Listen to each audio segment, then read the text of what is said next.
Olá pessoal, bem-vindos à nossa videoaula. Vamos continuar o nosso estudo sobre ASP.NET. Bem, na aula anterior então nós fizemos o primeiro debug de aplicação simples, e na hora de debugar a aplicação então nós inserimos um label na tela com algum atributo diferenciado. Bem, nessa aula de hoje nós vamos então utilizar a mesma solução, o Website Sample, e nós vamos então começar a trabalhar com particularidades dessa nossa aplicação em ASP.NET, ok? Bem, como nós vimos anteriormente, na hora de debugar a aplicação a primeira vez, foi criado esse arquivo web.config, ok? Esse arquivo ele contém configurações específicas que esse diretório virtual do IIS vai interpretar para a nossa aplicação, ou seja, o webconfig é um arquivo que contém todas as configurações possíveis e que são passíveis de configuração dentro do ASP.NET. Esse arquivo foi criado automaticamente na hora que nós fizemos o debug, né? Então ele trata de algumas coisas como verificar se eu posso fazer debug na aplicação, então ele cria essa tag com um valor true para que possa ser feito esse debug. Nós temos também opções de autenticação, porque você pode trabalhar pelo IIS com diversos tipos de autenticação. Uma delas é a autenticação do tipo Windows, que vem como default, ou seja, se você está rodando dentro de um mesmo diretório virtual, dentro de um domínio, ou melhor, então é a autenticação do tipo Windows, né? Mas isso é legal vocês dar uma estudada, nós vamos falar bastante desse arquivo webconfig conforme o curso vai avançando. A princípio, fique sabendo que ele é um arquivo que contém as configurações globais de sua aplicação ASP.NET, ok? Bem, mas vamos voltar então ao nosso arquivo default.aspx, que foi o arquivo que nós criamos primeiramente. Vamos então colocar alguns componentes na tela, ok? Vamos colocar um botão, vamos colocar um text box. Vamos apagar esse label aqui. A gente não precisa nem apagar, vamos utilizar ele para nos auxiliar aqui. Deixa eu botar um botão para cá. Bem, se eu deixar o meu componente no espaço default, quando eu coloco ele na tela, ele vai se colocar diretamente no início da tela e vai receber o que a gente chama de flow layout, ou seja, o layout de cada componente que eu vou colocando na tela vai ser imediatamente após o outro. Se eu quero colocar esse meu componente em um local personalizado na tela, eu devo vir até o layout e ajeitar a posição dele para absoluto, ok? Que o absoluto justamente eu configuro na minha tela que local eu quero colocar. E você pode, é claro, vir aqui em Auto Position Options e setar para que esse componente já venha automaticamente configurado para o absoluto, né? Então, ou seja, cada componente que você colocar na tela a partir de então vai vir configurado para que você posicione na tela esse componente de maneira automatizada. Perfeito? Bem, vamos fazer o seguinte então. Vamos então entender como funciona o text box e um botão de disparo normal dentro do meu formulário. Para você que trabalhava com HTML até então, era um pouco diferente na aplicação Windows, né? Você tinha um formulário e tinha um input botão que disparava essa aplicação. Aqui eu não preciso me preocupar com isso, porque quem vai tratar de que o botão vai disparar essa aplicação é o próprio ASP.NET. É claro que ele vai mandar essa informação para o meu browser de forma HTML, né? Mas isso eu não preciso me preocupar. Então, para aquele que não entende muito de HTML, se preocupe da mesma forma como se estivesse programando em uma aplicação Windows, porque o próprio ASP.NET que vai tratar esses eventos para o meu browser, tá ok?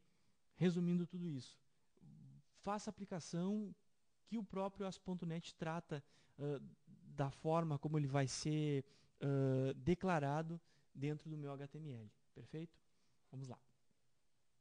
Bem, um text box, ele tem, então, nós vamos trabalhar praticamente da mesma forma como nós utilizamos na nossa programação via Windows Forms, né? Então eu tenho os mesmos tipos de propriedades para que ele possa ser multiline, diversas linhas, ou que ele possa ser do tipo password, né? No caso de eu querer guardar senhas dentro desse meu campo, mas eu vou colocar um tipo single line, que é o tipo comum desse meu text box, ok?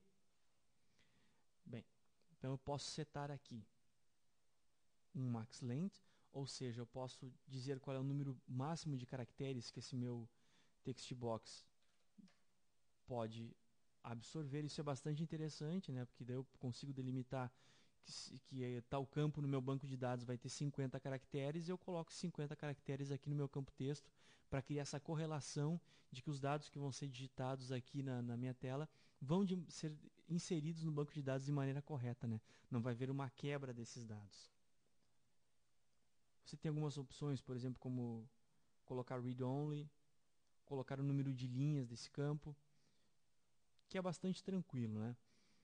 Bem, o botão ele funciona de uma maneira um pouco diferenciada, ou seja, o evento, existem os eventos para se tratar esse botão, só que esse botão ele cria um evento de botão clique, assim como o código do C#, só que ele vai transferir essas informações para um HTML.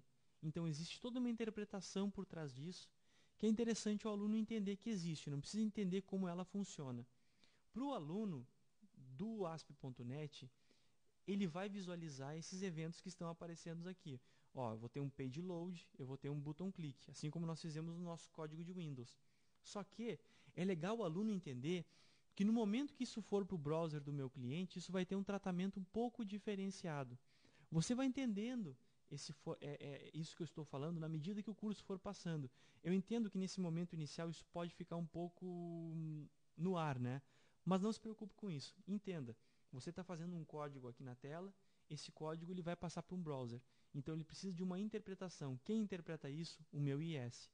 Eu preciso entender que isso existe, para que depois eu possa dominar então essa operação para poder fazer uma aplicação para a web consistente, que é muito mais complexa que uma aplicação Windows, tá ok? Mas vamos tratar então da parte inicial e simples disso.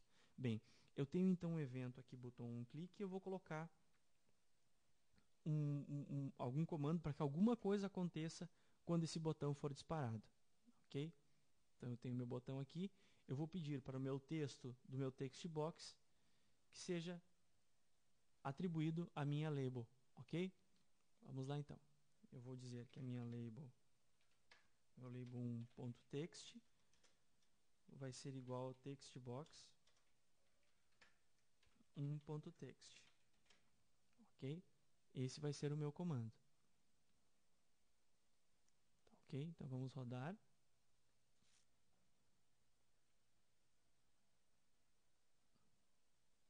Ó, vamos aumentar um pouco o tamanho desse campo, que ficou pequeno, né? Vamos aumentar um pouquinho. Pronto. Tinha ficado um tanto quanto pequeno. Tá ótimo.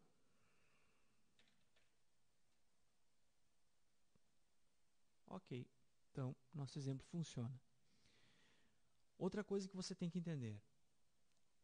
Uma aplicação web, ela é chamada de aplicação stateless. Ou seja, cada vez que eu submeto um pedido para o meu servidor, ou seja, que eu tenho um evento linkando com o meu servidor, que eventos são esses? São justamente esses eventos que eu, como exemplo, que eu estou elencando aqui na minha classe default. Um page load, ou seja, que é um evento que é chamado quando a página é carregada. Um evento de clique de botão.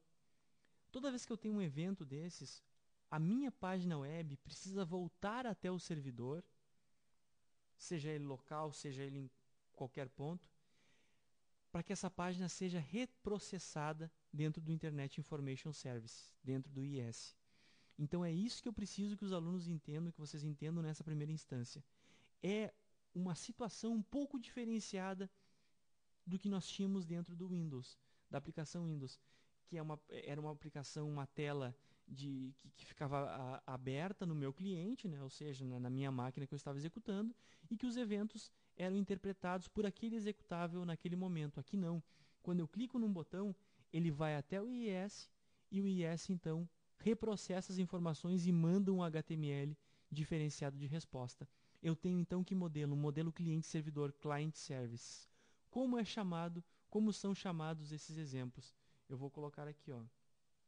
Toda vez que eu tenho um pedido, ou seja, quando eu peço uma informação para o meu servidor, eu tenho um request. Esse request vai ser processado no meu IIS e vai se transformar num response, numa resposta. Se você procurar qualquer manual interessante de HTML, ele vai conter essa informação, dizendo o seguinte: toda vez que eu clico num botão, que eu tenho um evento de chamar uma página, eu peço um request. Esse request processa no meu servidor e traz uma resposta que é o meu response. Isso é imprescindível que o aluno entenda. Esse modelo de request response, ou seja, cliquei no botão, ele fez um pedido para o meu servidor processar e trouxe uma resposta para o meu browser em HTML, ok?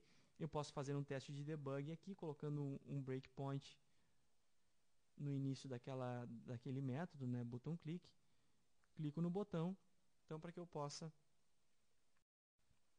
demonstrar um debug real dessa minha aplicação, né? Então, posso justamente fazer dessa forma. Ok? Estou debugando a aplicação da mesma forma como eu debugava numa aplicação Windows. Eu estou insistindo nessa questão toda teórica para que a aplicação Windows fique mais clara no futuro, entende? Que nós vamos precisar muito entender esse modelo de você requerer uma informação para o servidor, entende? Então é por isso essa insistência. Mas vamos tranquilo, vamos aprendendo com calma. Primeiro agora, próximo teste que eu indico é justamente colocar um breakpoint, testar, ver se você vai conseguir fazer o método de clique no botão, e tentar fazer alguma coisa por aí, né? Trocar informações no browser e entender esse modelo de request e response. Ok, pessoal? Por enquanto é isso. Muito obrigado e até logo.